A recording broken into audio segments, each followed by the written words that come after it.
Magandang araw mga kaibigan. Bigyan natin ng reaksyon, opinion itong post ang balita ngayon. Title, Bulagaang pag-aresto kay Bato, nauwi sa bulagaang pagpapatalsik kay Soto. Gusto lang mabilis na nagbago ang ihip ng hangin sa Senado matapos mauwi umano ang tensyon kaugnay ng planong pang-aresto kay Senator Bato de la Rosa sa biglaang pagpapatalsik kay dating Senate President Tito Soto sa liderato ng mataas na kapulungan. Sa gitna ng kumakalat na ulat tungkol sa umano'y ICC warrant laban kay Senator Bato, umugong ang kontrobersya matapos mabunyag ang aligasyon. May palihim na koordinasyon na ganap sa loob mismo ng Senado kaugnay sa planong operasyon laban sa senador. Ayon kay Senator Amy, sinabi umano ng ilang tauhan ng NBI na sila ay pinapasok, kinakain at pinayagang manatili sa opisina ng nooy Senate President Tito Soto habang hinihintay umano ang operasyon laban kay De La Rosa. Sabi ni Senator Amy, ang nakakapagtaka talagang sinasabi ng mga NBI, hindi ko naman sila kayang pagalitan. Sabi nila, nag-coordinate daw sila sa Senado at hinayaan daw at kinumbida daw sila ng dating Senate President. Sabi ni Senator Amy. Dagdag pa niya, pinakain pa doon sa kanyang opisina at inanyayahan na doon tumambay.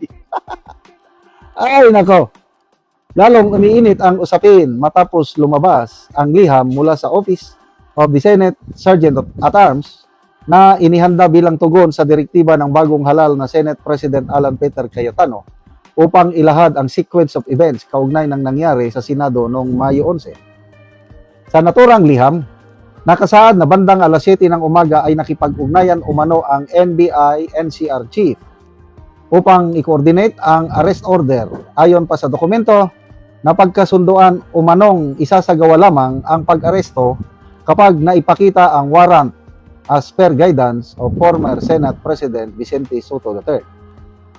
So alam niya, dahil may guidance na nakasaad din sa liham, on or about 2 p.m. The warrant of arrest was shown to the former Senate President. Oh, alam! Sabi niya ngayon, wala akong alam dyan. Nalaman ko na lang nung nagkakagulo sa labas, sa loob ng Senado, ganun ang kanyang payag Ay, nako. The warrant of arrest was shown to the former Senate President, but, ito ang matindi, but, copies were not allowed to be distributed. Bakit? Ipakita nyo sa madlang people para malaman namin kung genuine or hindi. Ano ba? Dahil dito, umugong ang samot-saring reaksyon at spekulasyon online, lalo na matapos ang mabilis na pagpapalit ng liderato sa Senado. Sa naging botohan, kabilang si Senator Bato de la Rosa sa 13 senador na bumoto upang mailuklok si Senator Alan Peter Cayetano bilang bagong Senate President, botong naging sapat upang mapalitan si Soto sa pwesto. Ay nako, grabe ano? So, sige, todo deny pa si Senator Soto. Kanina may vlog ako, sinasabi ko nga, baka naman hindi pwedeng gawin yan ni Senator Soto na hindi niya alam. Kaya lang ito, Sergeant at Arms nagsasabi na nag-coordinate ang NBI, alam ng Senate President.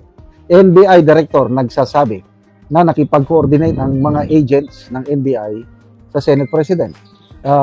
Ito ngayon, Senator Amy, nagsasabi, nakausap niya ang mga NBI na nag-coordinate sila. Doon pa pinakain, doon pa pina-standby. So, bahala ng taong bayan, basta ako, I am of the perception na alam ng dating Senate President ang pangyayari. Ngayon na lang siya todo deny. Parang ganun din yung alleged 5 maleta na na-deliver sa kanya, todo deny din siya. So, bahala na kayo na mag-decide on your own kung nagsasabi ba ng totoo o nagsisinungaling si Senator Vicente Soto. Ako, mas naniniwala ko dito sa mga yung payag ng Sergeant at Arms ng Senado, payag ng NBI Director, yung informasyon ni Senator Amy, mas naniniwala ako doon. So, ayun, hintayin natin ang pumayag na according to NBI director, may usapan na ang NBI at ang Senado na yung siyam na NBI agents na na-cite in contempt is under na sa custody ng NBI. So pumayag din ang NBI director na wag na nilang pilitin na arestuhin si Senator Bato despite sa sinasabi na may warrant of arrest dahil under na ng protective custody ng Senado si Senator Bato. Sana nga ganon ang mangyari para hindi magkagulo.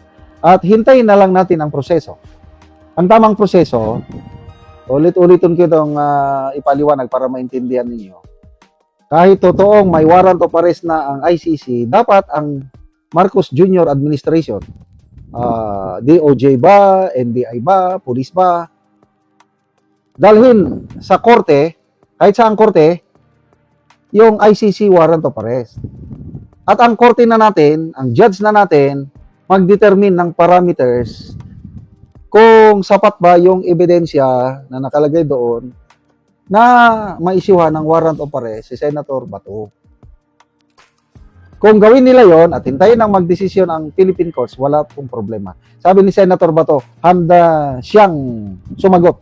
Kung patawag siya sa korte, punta siya sa korte. Huwag lang yung diretso na ala Tatay Digong na pusasan siya at isakay sa eroplano, ikidnap, dalhin ulit sa ICC. No way.